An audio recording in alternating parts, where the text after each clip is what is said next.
I put the blame 100% on me, and not in a bad way, right? I've kind of come to terms with it that it's part of the learning curve of business and leadership and hiring people, running teams. You're listening to Flip Empire, the show committed to helping real estate entrepreneurs who want to build their empire without sacrificing their life. Your success and freedom starts now with your host, Alex Pardo. This is episode 743 of the Flip Empire Show. And on today's show, I get to interview my good friend, Raul Bolufe, who got started in real estate about 10, 11 years ago at 20 years old and has since built a very successful real estate investing business, primarily focused on wholesaling. My man has done tons and tons of deals. He's, as you're about to hear, he's an action taker. He's super ambitious. And he's also the host of a successful podcast called Flipping Miami. So what I'm really excited about is the raw, the real, authentic conversation you're about to hear between myself and Raul about burnout and entrepreneurial burnout. In fact, as we're going to dive into and you're going to learn more about, Raul called me about 5-6 months ago and was basically considering and getting ready to shut down a successful wholesaling operation. At one point, he had 27 team members. I'm talking about COOs, acquisition managers, lead managers, transaction coordinators. I mean, the typical wholesaling model. He's been there, he's done that, and he reflects on his experience. He shares lessons learned. He shares pitfalls that you can avoid, that you can listen to avoid when it comes to burnout, when it comes to hiring, when it comes to culture, when it comes to mission, purpose. And this episode is jammed packed with so much valuable information and just insight, wisdom from Raul, along with some of my color commentary. So I really believe that you guys are going to enjoy this podcast episode. Let's dive into this episode 743 with Raul Bolufe. What's up, guys? Alex Pardo here, back on another Flip Empire show. And I got a really good buddy of mine, Raul Bolufe, somebody who I have known for, probably a decade or so. Just great dude, super successful real estate investor and wholesaler in the South Florida area. We have a lot in common and we just stay in contact. And, we've been in touch about getting him back on the show. So we'll definitely link up. The first time that Raul was on the show, which I don't even know, it must have been 2, 3, 4 years ago at this point. And Raul's just somebody who's always been an action taker, somebody who I've always admired because, super young, ambitious, go-getter. And his business has evolved throughout the years. It started as a one-man show, built a team, and has had the office and the systems and the team members. And now his business has evolved in another way. And we're going to talk about that on the show. So if you are an active wholesaler, if you're in the fix and flip business, or even if you're somebody who you're on the sidelines, but you're thinking about getting involved in real estate, I know there's several that are in the storage space and the commercial world. I want you to lean into this episode because I think the conversation is going to be about business principles. And yes, we're going to talk real estate and we might even talk some lifestyle stuff because Raul, like me, he loves to travel and he's definitely somebody that lives life and just takes full advantage of the opportunities. So I think you guys are going to get a lot out of this regardless of where you're at in your real estate or entrepreneurial journey. So with that being said, Raul, dude, it is awesome to get you back on the show, bro. Yes, I appreciate it, man. Thank you. It's been a long time coming. We've been talking and setting this up and we've had a bunch of conversations. So yeah. I'm excited to come back on. Thank you. Yeah, absolutely, man. So here's what I'm going to do. Instead of asking you about how you got started in real estate and just like giving us kind of the rundown of years ago, people can check that out on the first episode. I'm sure we covered that. I want to kind of fast forward and take this interview in a little bit of a different direction than I typically do. You and I had a conversation.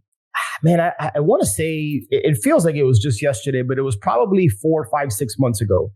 And you reached out to me and I asked you your permission if I could bring this up on the podcast, because obviously that was a private, confidential conversation and I would never violate that, right? So I asked you your opinion to bring this up.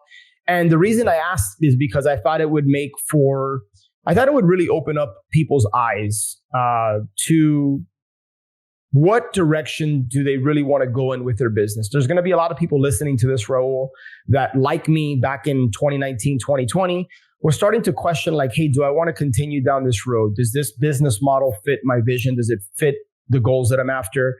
And I think that was part of the reason that you reached out to me, aside from the fact that we're friends and we have a relationship. You reached out to me and you had some questions, some concerns. So I don't want to tell your story. So do you mind kind of filling in people listening and people watching, like what that conversation was like and kind of what were you going through at that time? Yeah. And I'm glad you bring this up. I haven't really talked about it to too many people. Obviously, like my close circle and you know about kind of what I was going through. But, it had been about a little over 10 years that I had been wholesaling in the real estate investing industry. Like you said, started as a one-man show, then grew a team. I started on, doing the nitty-gritty MLS thing that I was making offers on the MLS and wholesaling it and dealing with the realtors and all that. Then we did off market. Then I hired a COO. Then basically the whole thing, right? And it worked until mentally I was just checked out, right? It got to the point. Yeah, our conversation was about 5 months ago, and because that's when I was thinking of basically stopping or taking a break, and probably like that whole year, all of like last year. I was just like mentally not there. And I've always been a very optimistic person. I've been a go-getter. I've just been, I don't know, just very, very, optimistic about life. And always see the cup half full. It's been a flaw sometimes, right? But that's just the person I am. And I feel like to be in real estate, you kind of have to have a little bit of that because I agree. There's so much shit that can go wrong. Yep. But yeah, it got to the point, man, that I thought of you because I hit a wall in the sense of like I was going to the office. I had a team of like, I don't know, 8 or 9 people. And I was coaching them and I was doing the whole thing, being the CEO role, et cetera, et cetera. And I was just like, my girlfriend was like, yo, something's up with you. Cause I couldn't smile. I couldn't be happy. It was the strangest thing. I'd never experienced this before. So I remember I called you and I'm like, Alex, I know you went through something like this. You were a big wholesaler here for a long time and, you did 1 million deals and we talked a lot and I always like looked to you for advice. So I hit you up and I was like, dude, I'm going through this. I imagine you went through this when you shifted your career path. What do you think? And you gave me, some pretty good advice and basically affirmed, I had been thinking about taking a break, like, yeah. And you basically affirmed that. You're like, hey, I think you should take a couple months off and really think about it. And that's what I did. It was weird. It was weird because, and you kind of gave me that permission of like, it's okay to not do anything for a little bit. And I feel like you probably suffered from that a little bit too, hopefully. Yeah. Because like the first like month or so that I took a break, for the last 10, 11 years, since I was like maybe 20 years old is when I started the business. I don't think I remember a day or a week that I really just had nothing on my calendar, nothing on my agenda. Yeah. So that was really weird, but that's where I was at, man. It was a strange time. I'm so glad I did. I'm on the other side of that now. Yeah. But that's where I was at. I'm glad you bring that up because if I'm going through it and you went through it, I'm sure there's another 1 or 2 or 10 people that might be thinking about it or going through it too.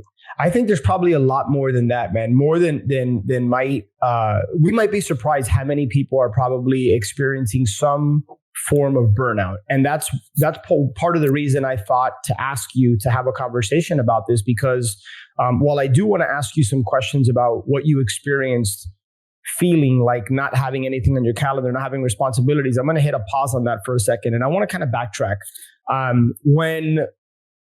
When we talk about entrepreneurial burnout, right?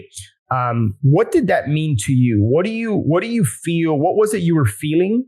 And what do you think led to that? And I'd love to really dive deeper on just the theme of burning out and how anybody listening to this show or watching this in the future can avoid burnout, right? Like I'd love to know, now that you're on the other side of it, looking back, what led to that burnout and what did you learn from that experience? That's a great question.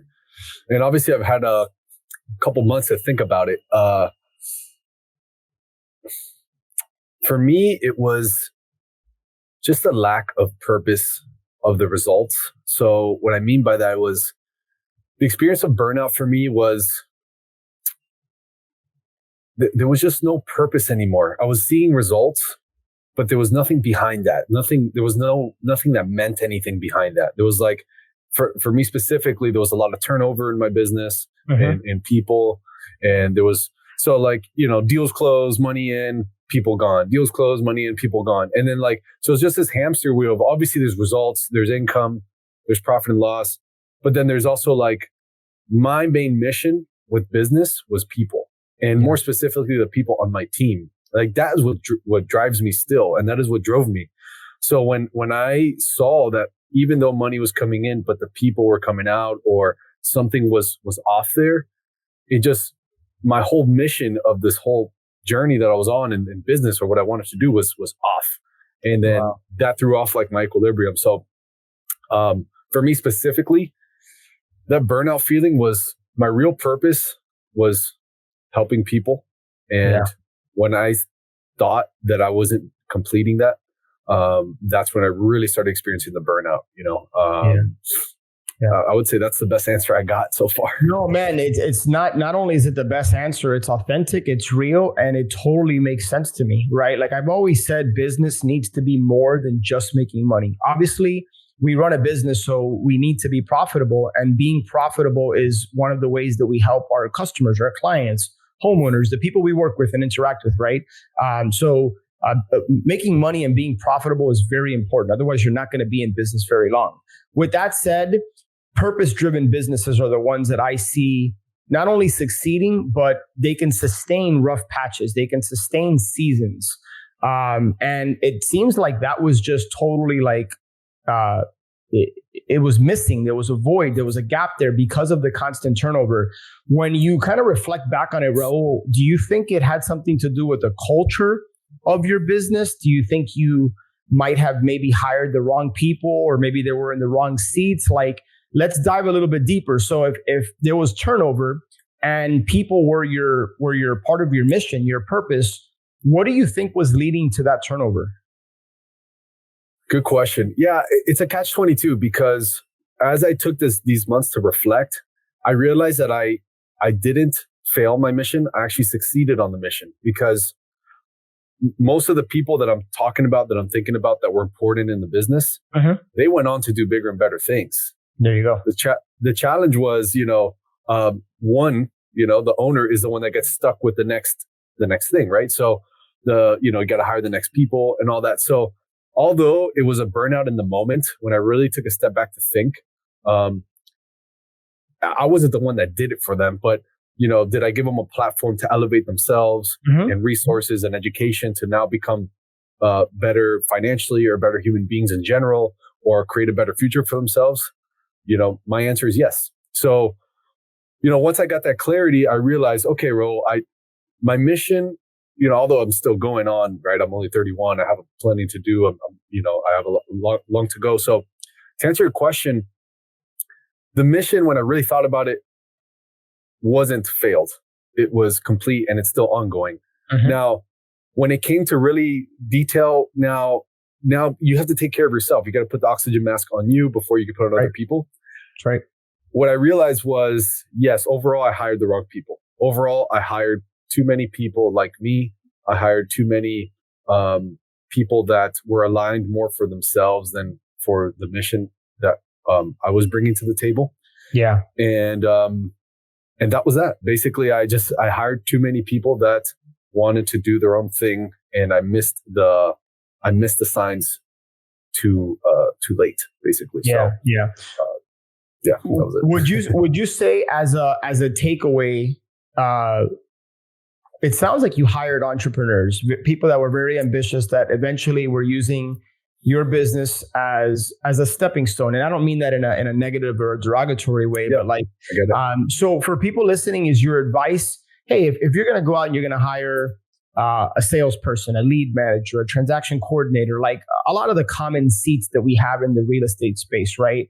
Would you say to really focus on hiring people that have more of an employee mindset versus people that have, hey, I'm kind of in business for myself, or eventually I want to be in business for myself, even though they might be the right culture fit or they might be the perfect person for that particular role? Yes, the answer is yes. The short answer is yes. Obviously, there's a lot that goes into that, but um, it depends, right? I guess the answer is it depends. If you're looking for a partner, if you're looking for like a CEO or COO, it might be good to get an entrepreneur mind and then have a very clear written expectations of, hey, here's profit share, here's equity share, et cetera, et cetera. Mhm. But yeah, if you're hiring for a lead manager, salesperson, dispo, lead finder, cold Yeah. caller, et cetera. Yeah, best to hire people who have previous history that their employee mindset, Mhm. and not in a bad way, right? Like, obviously all of us, have employees, and there's a million employees in the world that are amazing human beings and Yeah. will continue to be. So when we say that, um, Alex and I, we don't mean this in a weird, like bad way of an employee mindset, but yeah, overall, Alex, yes, that was my learning lesson, was just to do more research on people beforehand, Mhm. have very, very clear expectations. And if there is somebody, like I hired an operations manager when I started rebuilding the business, that was the first thing I hired. Because I also wanted to remove myself from so much interaction with all levels of people. I'm still Yep. obviously involved, but the more in I was, the more attached I got, and then the more, when people left, the more deep, the tougher it was for me. So, um, I think depends on the role, but yes, overall, depending on the business you want to build, if you want a very stable business that Mhm. Mhm. does this and this, employee mindset and clear expectations of what that means for you and for the Yeah, business. brother.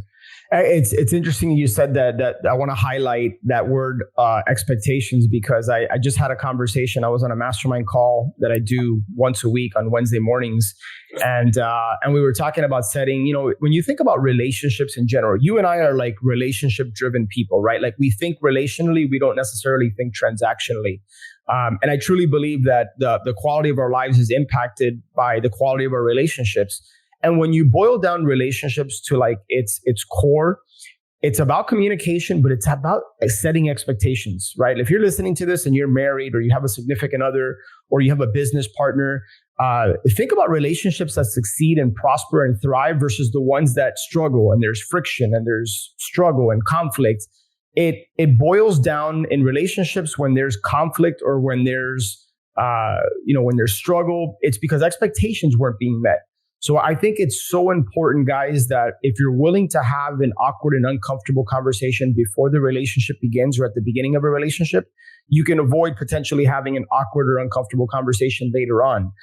So if you're listening and you're looking to hire, regardless of the role, it could be a VA all the way up to a COO, setting clear expectations, defining those boundaries and how the relationship is going to thrive, I think is so, so important. It might sound obvious, but you know this, Raul, there's so many people that just don't take the time to clearly define and communicate what they expect. And part of that might be because they don't even know what to expect, right? Right. So that could be a part of it as well. Do you think, man, from a leadership perspective, because I know you to be a strong communicator and a good leader, but again, looking back, and that's the benefit of living and having experiences, right? Is that we learn and we grow. From a leadership perspective, is there anything that you would have done different that you think could have mitigated some of that employee turnover, even though they may have had an entrepreneurial mindset?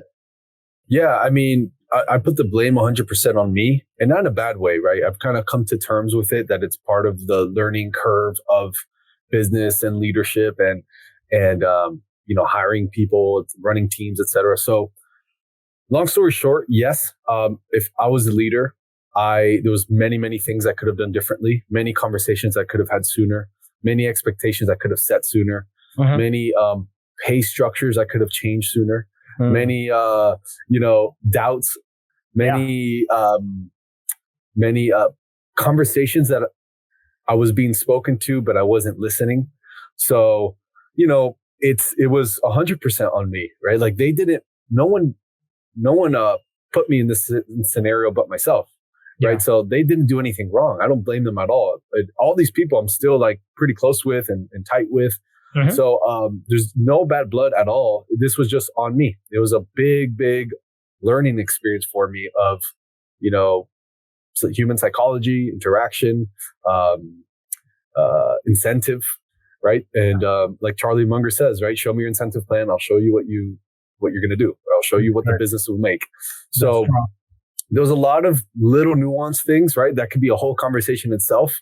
But ultimately, what I boiled it down to was just expectations, awareness, and tough conversations. I would say those are the three things that come to mind. Yeah.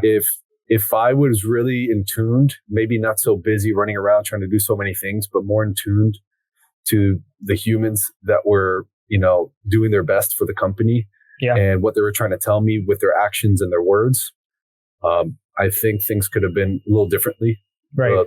Things handled a little differently, but it's on me. There you go. Brother, I wanna publicly give you your flowers, man, for two reasons. Number one, because you succeeded in your mission. Like, you elevated people, you helped them, you poured into them, and now they're better off as a result of them having the opportunity to work in your business. So that's the first thing, because I do believe that leaders, our job is to elevate people. Now, we might not necessarily want them to leave, but that's a part of business. That's going to happen.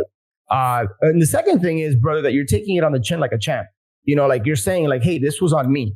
Like, that person didn't wrong me, or like, you're not pointing the finger, but you're accepting responsibility and accountability, because at the end of the day, it's always on us as the CEO or as the entrepreneur. We're the one that put that person in the seat. We're the one that hired them, right? So there's power in looking inwardly, accepting responsibility and accountability, and that gives you the opportunity to grow and learn.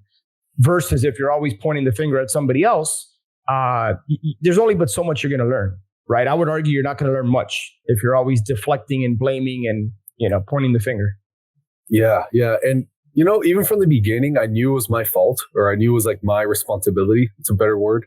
The challenge for me was I just didn't know how to deal with it. I didn't know how to deal with it internally. I didn't know how to deal with it externally. Like, I didn't know, okay, what do I say? How do I structure this? What do I do? Can I change this plan? I hadn't been there. Right. Yeah. And, at that point, I seeked out some coaches and some mentors and some help, but, there's only so much, right? Like, there's some things, that you just have to experience. And, That's right. I'm just grateful I experienced it at an early stage and early age, right?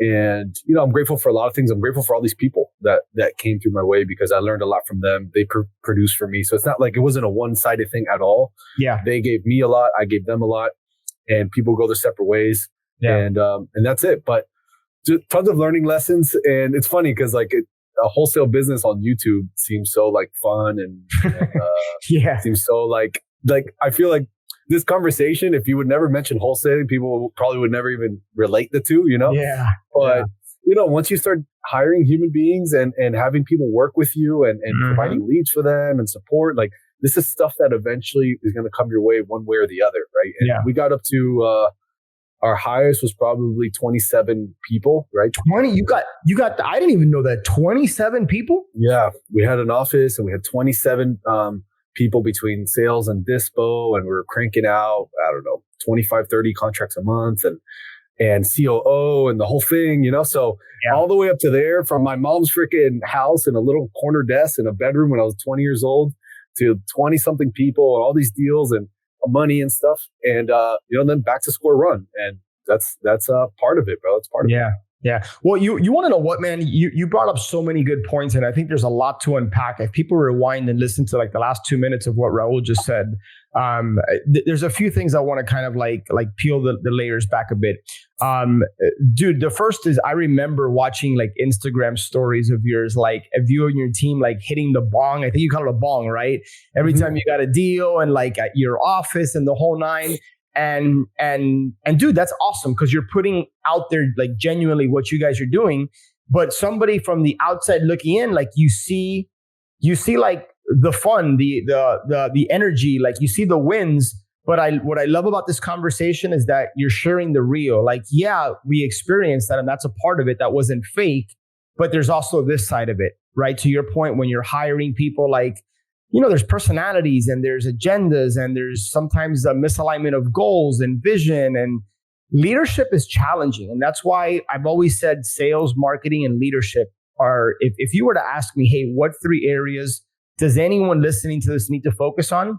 I would say invest in yourself, and to go a little bit deeper, leadership, sales, and marketing. Like if you get sharp in those three areas, or at least two of those three, like I truly believe you can thrive and never go broke, never starve. So it's interesting that you said that, man. And I think this is going to be a really eye-opening podcast for a lot of people, letting them know that they're not alone, right? I never got to 27 people, not even half of that. I think at our peak, we were 9. And dude, sometimes it was challenging because you'd have somebody leave. And I've always said one of the challenges with wholesaling is if you want to keep it small, but you do want to build the team, you're one person leaving from you potentially having to step back into that role. Yeah. Right. And I remember at one point I had 2 acquisition managers, and then I had 1, and we had a lot of leads. And then I stepped into an acquisition role, but I didn't really want to do that anymore. I was tired. And at that point, we were doing face-to-face, belly-to-belly appointments. We never went virtual.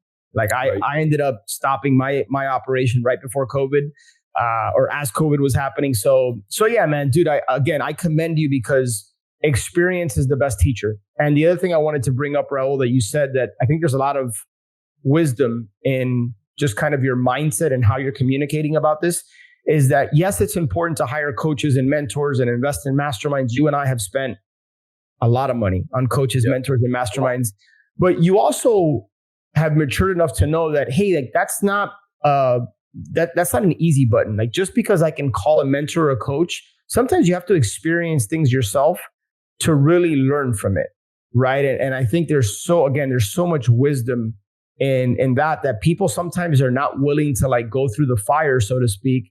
They want to be able to call someone and get an answer. Sometimes that's just not possible. Sometimes you just got to experience it.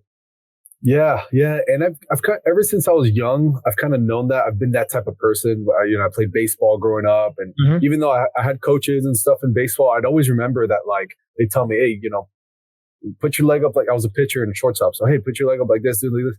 He's like, if you do this, you're going to do it wrong. You're going to mess up your shoulder. And I would have to mess up my shoulder to learn. Like I've always kind of been like that. Yeah.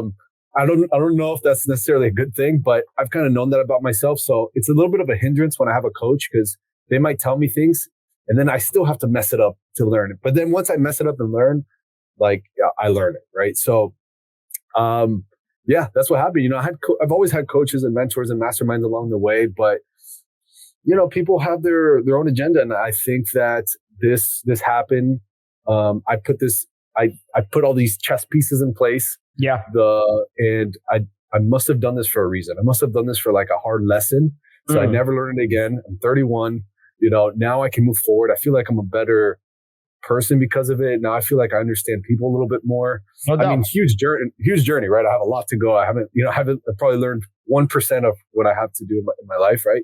Yeah. But I think it's just opened my eyes, and I don't think, if I wouldn't have gone through this, I don't think any coach or mentor would have been able to instill this in my head, or any book or any podcast. Unfortunately, that's just the way I am. But now I have it, and now I can use it to become a better leader, a better coach, a better mentor to somebody else, and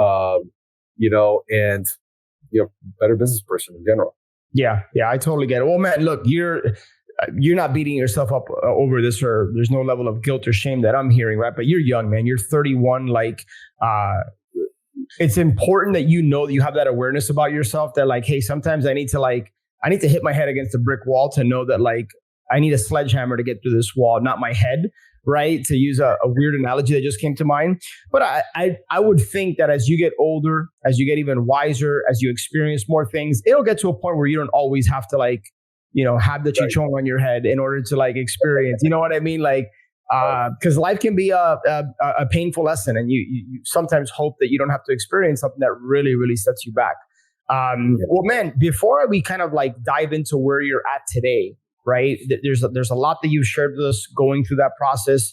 I do want to touch on what you were able to gain, or how you were able to grow from taking some time off, because I truly believe, and I think I shared this with you when you called me 5 months ago.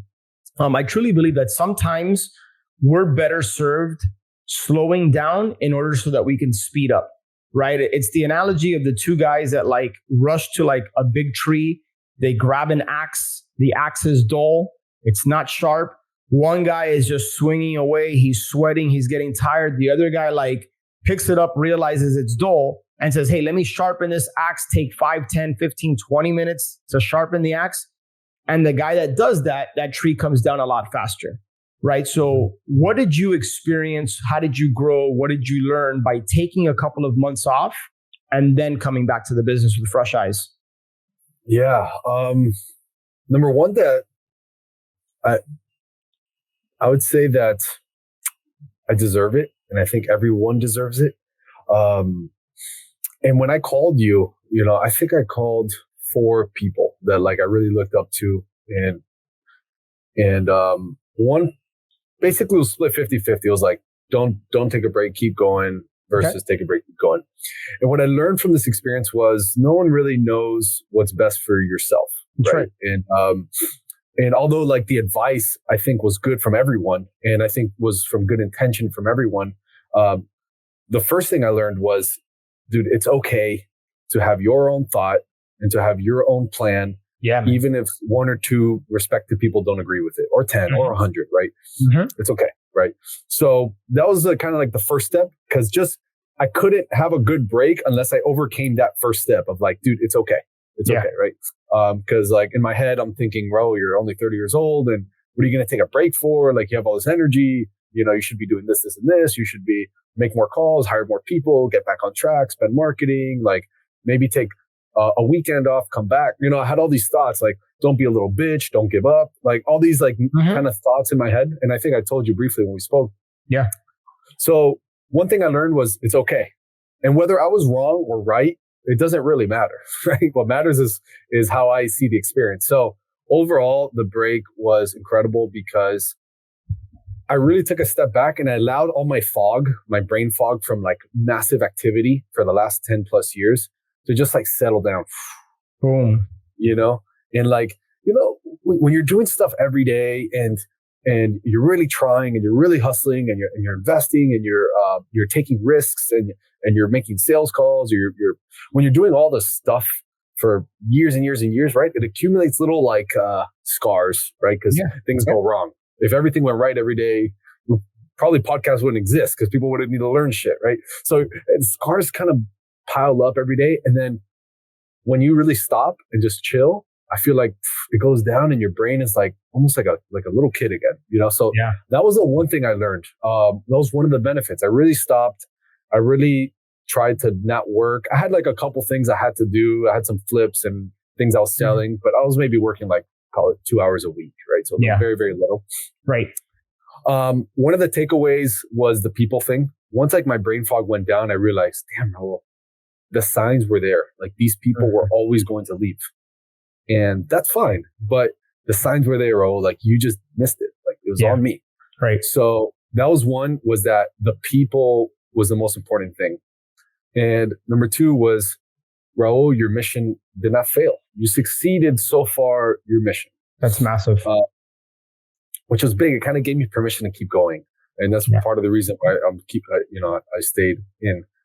And honestly, the other parts, I just had fun. I traveled to South America. Yeah. I went to Argentina, Brazil. I hung out with friends. I met people. I thought of ideas. I thought, okay, what could I do differently?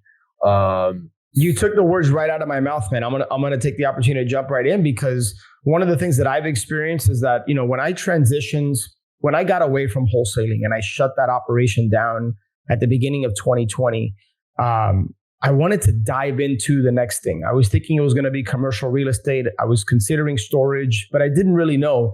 And my coach, who to this day is still my coach, he told me, Alex, and it's some of the best advice I've gotten. He says, take a while for yourself.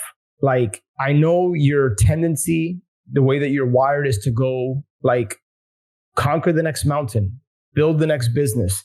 He's like, I encourage you to take some time off, enjoy the fruits of your labor, travel, just pour into yourself, like prioritize yourself, not the business and others. And now again, looking back, I took 6 months off. I think pretty much between like May of 2020 and end of November of 2020, I pretty much did nothing outside of the podcast, a couple of Send mastermind retreats, and that's it, just travel.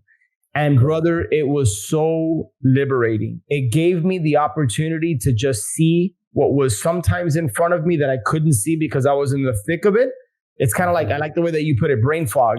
And it also allowed me to see things that I otherwise just wouldn't have had the opportunity to see because I was coming from a different, like, I had more bandwidth. And when you have bandwidth, you see things from a different perspective.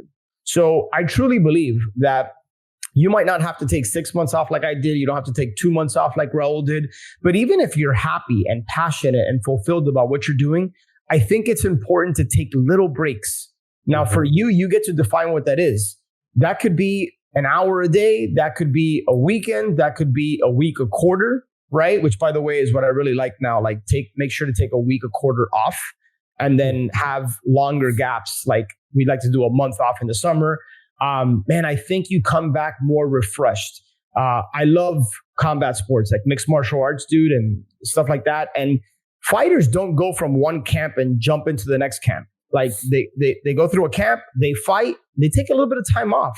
Let your body heal up, let your mind recover. I think entrepreneurs need to like consider that and take a page out of a fighter's book, because it's really the same thing. While we might not be putting our bodies through the kind of stress and strain that they do, sometimes I think we put our mind through much worse, right? Yeah. So, man, I think this can just be, I'm glad the conversation took this shape, because I think people need to hear more of this. But brother, where are you now, man? You seem much more relaxed than when we had a conversation 5 months ago. So one thing I want to find out about is where you're at today, but I do want to push back on one thing you said earlier. You said back to square one. I don't see it as back to square one. Like, I see it as even though you don't have a team of 9 or 27 people, you might not have a big office. You're further along in the journey, even though it might just be you now. Right. So I personally don't see it as back to square one, but just wanted to throw that out there. But dude, what does life and business look like today? Well, definitely a little bit more relaxed. Business is, in those months, I'm like, man, do I come back to wholesale? Obviously, I had a lot of fear of, if I don't come back to wholesale, what do I do? Right. I'm already used to a level of income that it is possible to make in other industries, but it would be a challenge, right? It'd be a new thing. So I said, okay, I really took a deep dive. I said, I still like the industry and my mission stays the same. I like people more than the industry, honestly, right? Like, and yes, I do like to help sellers and buyers, don't get me wrong, but I really like to help my team more, because those are the people who last longer, right? Our sellers and buyers in the wholesale space, there's very little stickiness. They sell one property, we never hear from them again. The buyers, they buy maybe a couple houses a year, don't really hear from them again. If you stop bringing them deals, they stop caring about you. Sellers, if you don't bring them money, they don't care about you. Yeah. But the team, honestly, right? I still want to help them. I'm not here to like harm any sellers or buyers, but I'm just in general, right? Like, this is what I've learned. So my team is really what keeps me going. So where am I now? The first thing I did was I hired an operations manager to restart the wholesale business. Okay. So I hired from the top down, right? So I was, okay, I'm going to take the CEO role. What I determined in my time off was, out of all the things I've done in the wholesale business, make offers, sales calls, appointments, virtual, you name it, right? The things I really like to do is run like team meetings and team coaching sessions, like sales and dispo and marketing, like just running team meetings and helping people grow. Yep. And marketing. Those are the two things I like to do. It's just basically being a leader and being a marketer. So I said, okay, these are the two things that are non-negotiables that I will do. The rest, you got to be gone. So I hired an operations manager. That was a journey in itself. It took probably like almost 3 months to hire the right one. I got about 400 applicants. Wow. I did about 60 something interviews. I narrowed it down. A lot of interviews, man. Yeah. And then I broke it down to the top 4. And then I had outside counsel, not me. I hired 2 different people that are good at recruiting people that know me to interview each of the 4 and narrowed it down to top 2. And then I went with my gut with the 1. So anyways, it was a huge long process, but I feel like the right operations person to then help me hire and grow the business bottom. So right now it looks like today we got a wholesale business running, operations manager, 2 acquisitions agents, and a junior rep. And dude, well, hold on. That blows me away, because we had a conversation 5 months ago. Yeah. You took 2 months off, right? 3 months.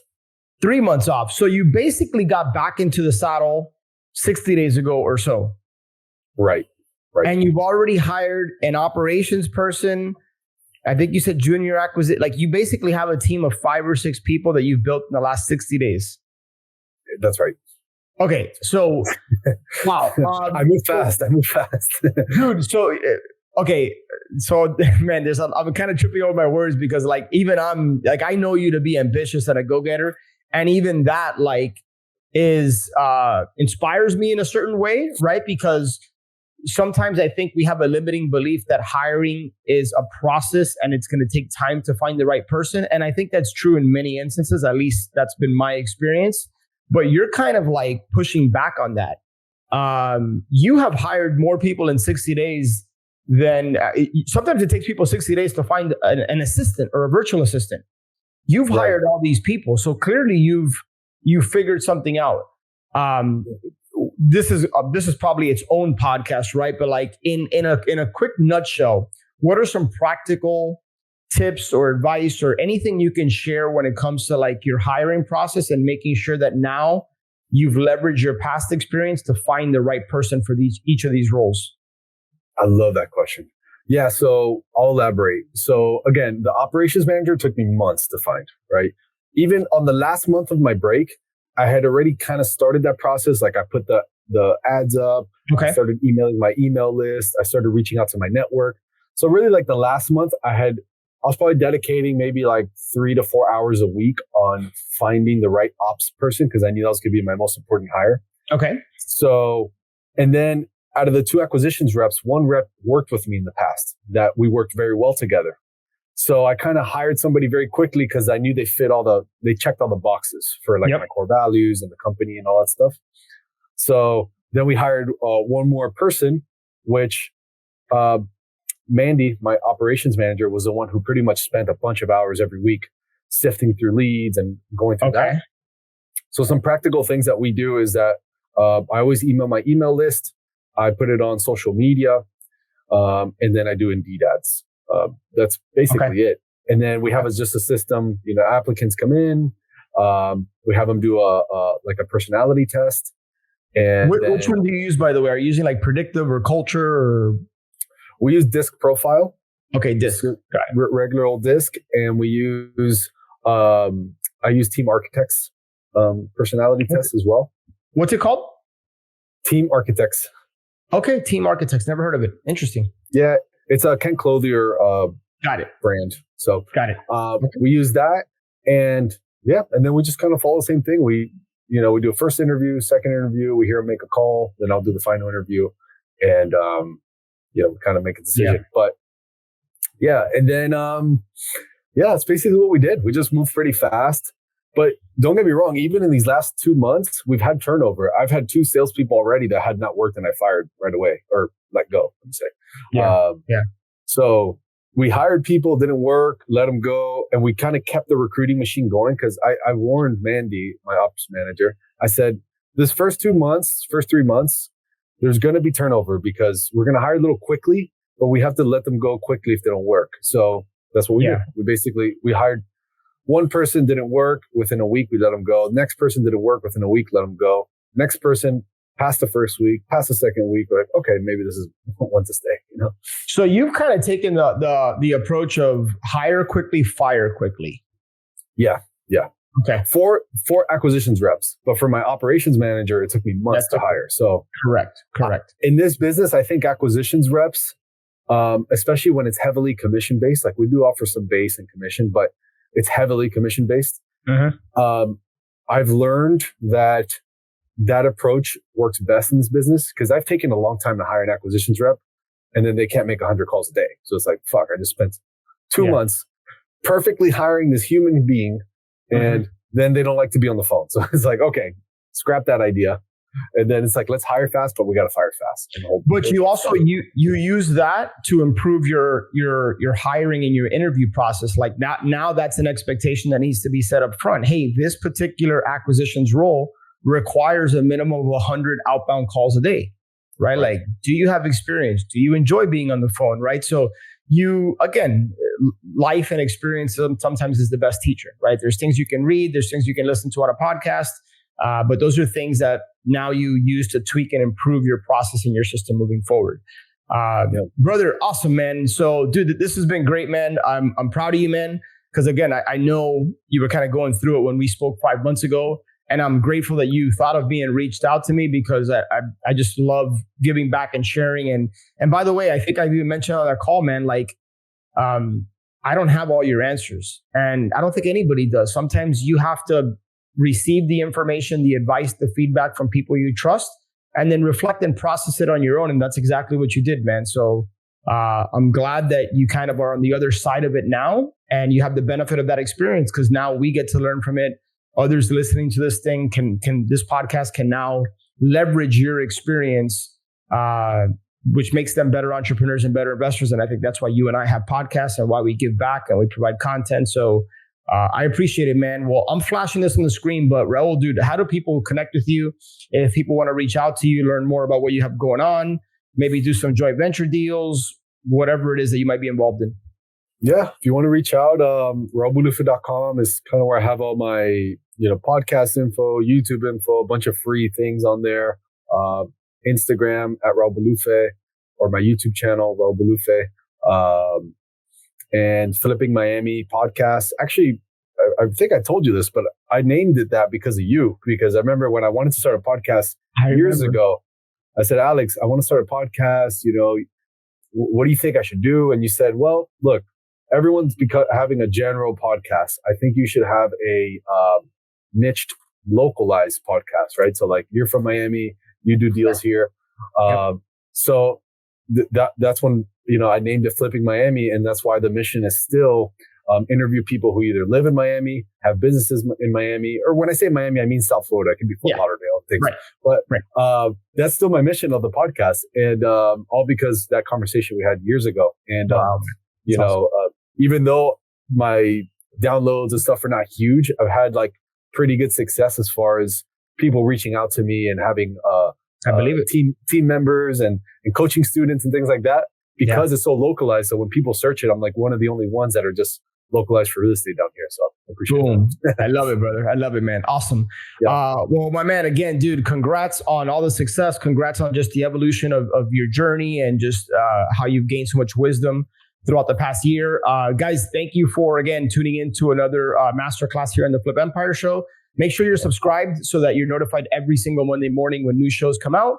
And then for those of you who have reached out and are interested in getting involved in storage, www.storagewins.com, storagewins.com. Short application there, and then we'll schedule a call and ultimately see if it's a good fit. So with that being said, guys, have an incredible day. Raul, my man, I look forward to staying in touch, brother. And again, congrats on just the relaunched wholesaling operation, man. I'm excited to see where you go from here. Appreciate it. Take care, guys. All right, my friend. I hope you enjoyed that Flip Empire episode and got a lot of value out of it. Make sure to check the show notes page for any resources that were mentioned. And speaking of resources, honestly, I don't think I've done the best job of sharing with you my top curated, highly recommended tools and resources that I use in my business or have used in my business. In some cases, these are affiliate relationships with people that I highly trust and respect. And I know these tools and resources can help you and your business go to the next level. And as an ethical bribe, if you decide to try out one of these resources using my link, I will go ahead and send you an unadvertised bonus. I'll send you something of high value. All you got to do is shoot me an email, alex@flipempire.com. Go ahead and let me know that you that you tried out this resource, and however I can help you getting started with that. Chances are that I know it very, very well and currently use it or have used it. So make sure to check that out, flipempire.com/resources. And if I can be of help or service to you in any way, just shoot me an email, alex@flipempire.com, and I will do anything I can for you. Have an amazing day, and I'll catch you on the next show.